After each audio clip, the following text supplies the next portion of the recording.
जैसा कि आप सभी को पता है, आज से हम लोग केमिकल बॉन्डिंग स्टार्ट करने वाले हैं और केमिकल बॉन्डिंग का अपना ही एक महत्व है। आज हम सब बात करेंगे केमिकल बॉन्डिंग की, जिसे हम रासायनिक आबंध कहते हैं। रासायनिक आबंध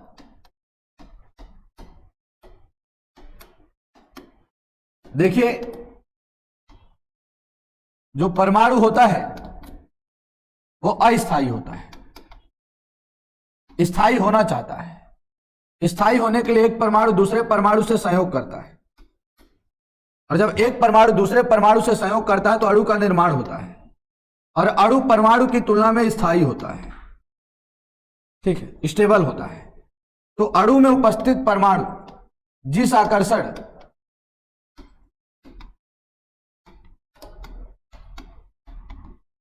या शक्ति या बंध से जुड़ा होता है, जिस आकर्षण, शक्ति या बंध से जुड़ा होता है,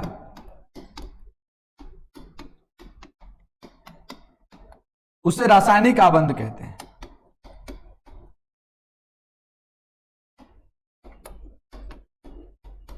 अणु में उपस्थित परमाणु जिस आकर्षण, शक्ति या बंध से जुड़ा होता है उसे रासायनिक आबंध कहते हैं। अब उसके बाद जब बात रासायनिक बंध की आती है तो हम बात आयनिक बंध की करते हैं, जिसे विद्युत संयोजी बंध भी कहते हैं। विद्युत संयोजी बंध, इंग्लिश में इलेक्ट्रोवैलेंट बॉन्ड या आयनिक बॉन्ड कहते हैं। इलेक्ट्रोवैलेंट बॉन्ड या आयनिक बॉन्ड कहते हैं।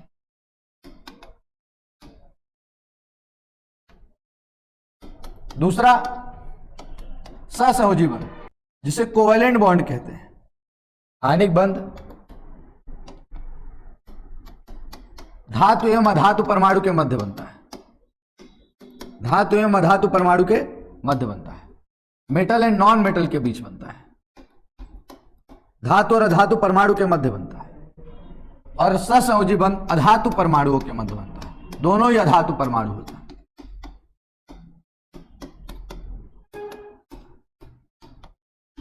लिख लीजिए, जो आयनिक बंध है वो धातु और अधातु परमाणुओं के मध्य बनता है, जबकि जो सहसंयोजी बंध है वो अधातु परमाणुओं के मध्य बनता है।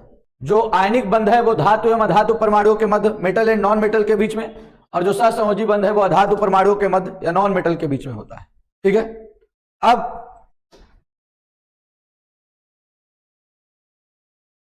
जो धातु होते हैं मेटल, वो इलेक्ट्रॉन त्याग कर धनायन का निर्माण करते हैं।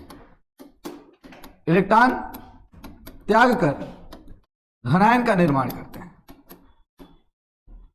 और जो अधातु परमाणु होते हैं, जो नॉन मेटल होते हैं, वो इलेक्ट्रॉन ग्रहण कर ऋणायन का निर्माण करते हैं। ये धनायन और ऋणायन आपस में विद्युत आकर्षण बल द्वारा जुड़कर, जिसे कूलाम बल भी कहते हैं,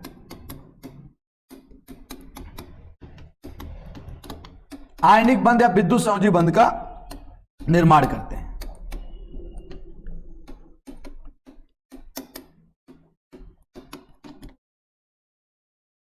ठीक है, लिख लीजिए।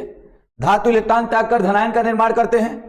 अधातु इलेक्ट्रॉन ग्रहण कर ऋणायन का निर्माण करते हैं। ये धनायन और ऋणायन विद्युत आकर्षण बल या कूलाम बल द्वारा आपस में जुड़कर आयनिक बंध या विद्युत संयोजी बंध का निर्माण करते हैं। धातु इलेक्ट्रॉन त्याग कर धनायन का, अधातु इलेक्ट्रॉन ग्रहण कर ऋणायन का निर्माण करते हैं। धनायन और ऋणायन विद्युत आकर्षण बल कूलाम बल द्वारा जुड़कर आयनिक बंध या विद्युत संयोजी बंध का निर्माण करते हैं। जिन यौगिकों में आयनिक बंध पाया जाता है ऐसे यौगिक को आयनिक यौगिक कहते हैं।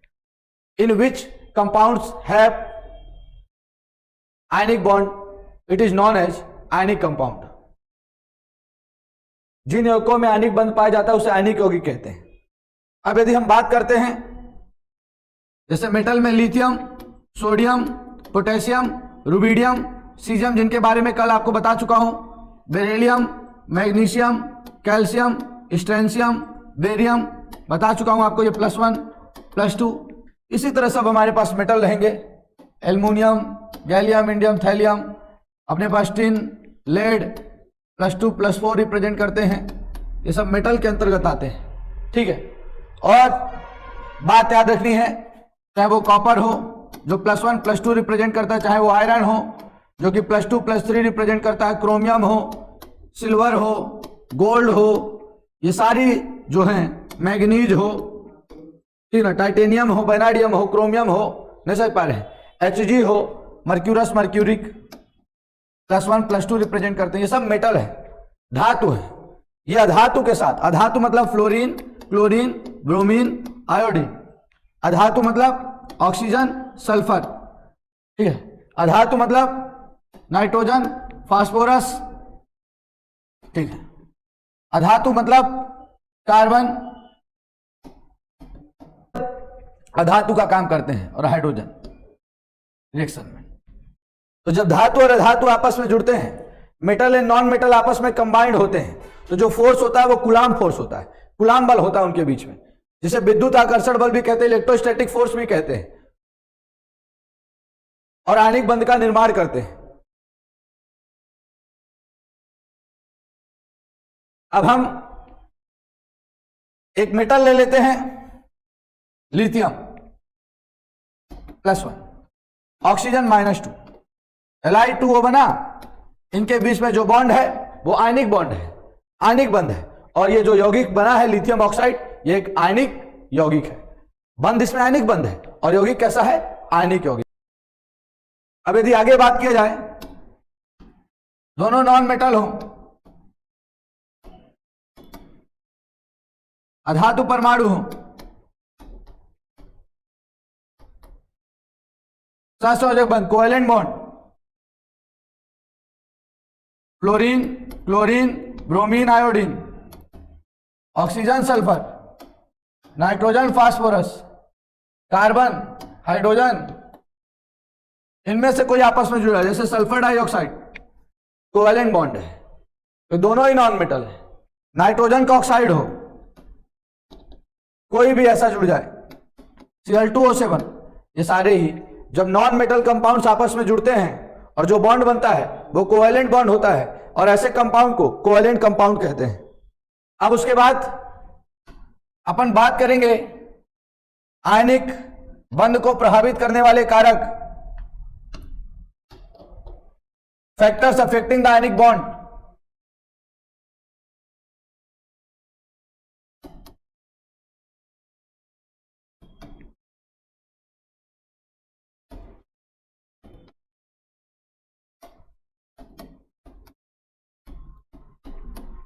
आयनिक बंध को प्रभावित करने वाले कारक, फैक्टर्स अफेक्टिंग द आयनिक बॉन्ड। पहला, आयनन विभव, आयनन एंथैल्पी भी कहते हैं इसको, इंग्लिश में इसको आयनाइजेशन एंथैल्पी के नाम से अपन जानते हैं, आयनाइजेशन एंथैल्पी होता है वो, ठीक है, आयनन विभव को हम आयनन एंथैल्पी कहते हैं। उसके बाद इलेक्ट्रॉन ग्रहण enthalpy,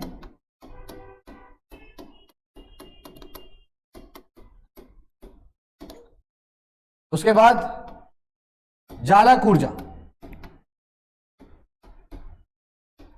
all three is known as ionization enthalpy, electron gain enthalpy and lattice energy.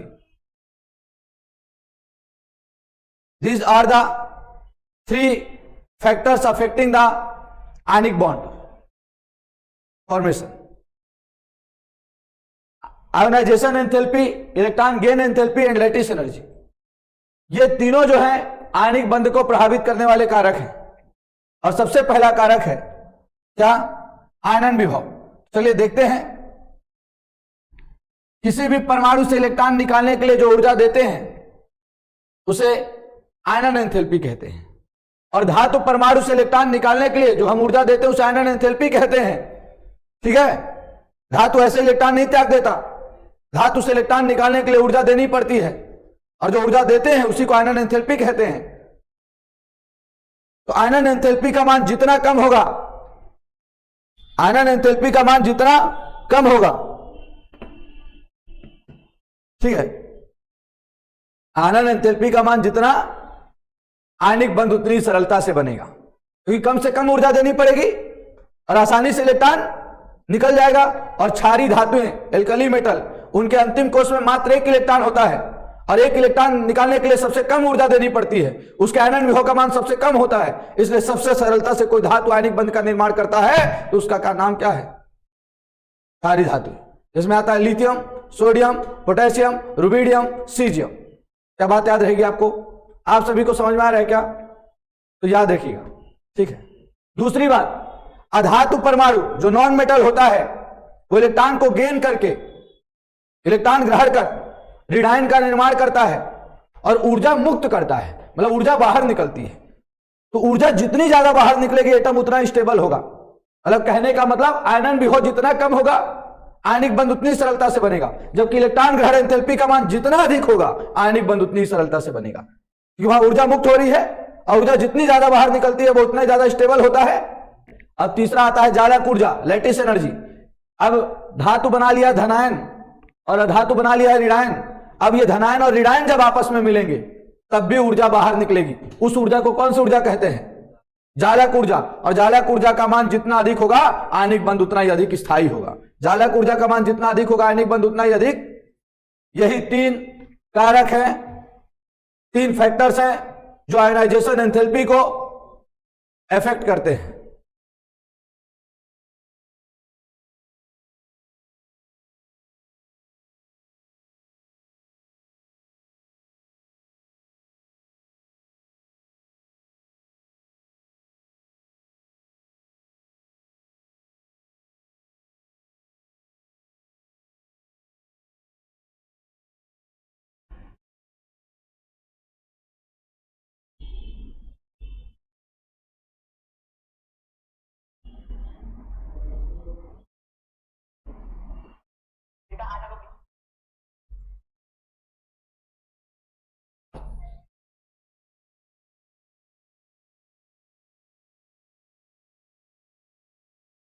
आयनन भी हो, इलेक्ट्रॉन ग्रहण एंथैल्पी, जालक ऊर्जा लिख लिए, ठीक है। आयनिक बंध को प्रभावित करने वाले कारक। धातु परमाणु से इलेक्ट्रॉन निकालने के लिए ऊर्जा देनी पड़ती है, उस ऊर्जा को ही आयनन विभव कहते हैं। आयनन विभव का मान जितना कम होगा आयनिक बंध उतनी सरलता से बनेगा, मान जितना कम होगा आयनिक बंध उतनी सरलता से बनेगा। अधातु परमाणु इलेक्ट्रॉन ग्रहण करके, अधातु परमाणु इलेक्ट्रॉन ग्रहण कर ऋणायन का निर्माण करता है। अधातु परमाणु इलेक्ट्रॉन ग्रहण कर ऋणायन का निर्माण करता है और ऊर्जा मुक्त करता है। इलेक्ट्रॉन ग्रहण एंथैल्पी का मान जितना अधिक होगा आयनिक बंध उतनी सरलता से बनेगा। लैटिस एनर्जी, जालक ऊर्जा। जब धनायन और ऋणायन आपस में मिलते हैं और आयनिक बंध का निर्माण करते हैं उस समय जो ऊर्जा निष्कासित होती है, the energy that releases at the time of ionic bond formation, उस समय जो ऊर्जा निष्कासित होती है उसे जालक ऊर्जा कहते हैं। जालक ऊर्जा का मान जितना अधिक होगा आयनिक बंध उतनी ही सरलता से बनेगा। अब लास्ट टॉपिक आयनिक बंध से रिलेटेड अपन देखेंगे, जिसे physical state of ionic compound के नाम से अपन पढ़ेंगे। आयनिक यौगिकों के भौतिक गुण।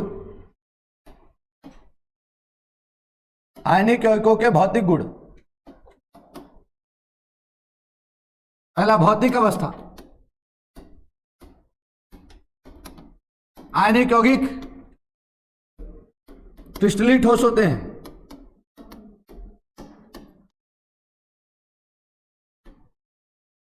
दूसरी बात, जल में घुलनशील होते हैं।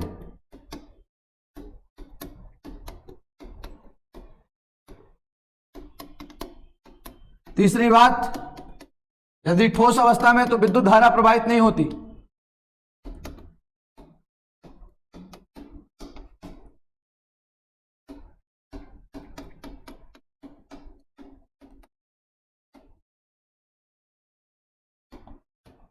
यदि गलित अवस्था या विलयन की अवस्था में है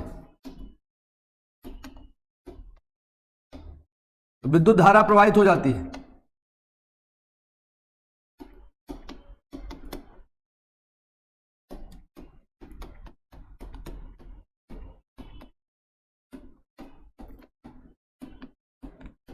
उसके अलावा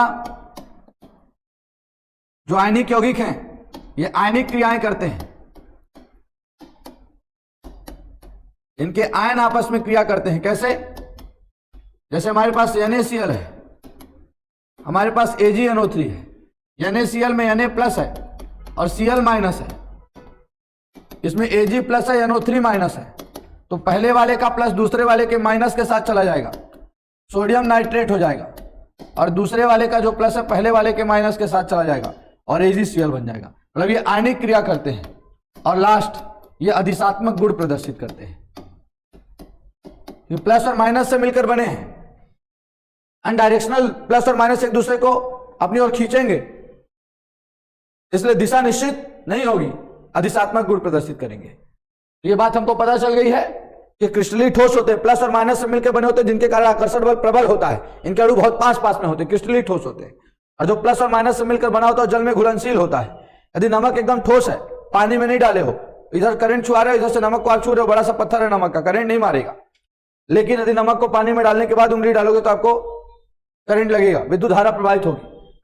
आयनिक क्रिया करते हैं। पहले वाले तत्व का जो धनायन है दूसरे, पहले वाले यौगिक का धनायन दूसरे वाले के ऋणायन के साथ, और पहले वाले का ऋणायन दूसरे वाले के धनायन के साथ क्रिया कर लेगा, और यह अधिशात्मक गुण प्रदर्शित करता है। इस प्रकार हमने आज पढ़ा रासायनिक आबंध क्या है, केमिकल बॉन्डिंग क्या है, केमिकल बॉन्डिंग पढ़ते क्यों हैं, एटम मॉलिक्यूल का फॉर्मेशन क्यों करते हैं, टाइप्स ऑफ आयनिक बॉन्ड क्या है, टाइप्स ऑफ बॉन्ड क्या है, आयनिक बॉन्ड, कोवेलेंट बॉन्ड, और आयनिक बॉन्ड का डिटेल हमने पढ़ा, इसको प्रभावित करने वाले कारक, फैक्टर्स अफेक्टिंग द आयनिक बॉन्ड, और साथ में हमने जानकारी ली कि आयनिक यौगिक को प्रभावित करने वाले कारक, ठीक है, या उसके भौतिक गुण।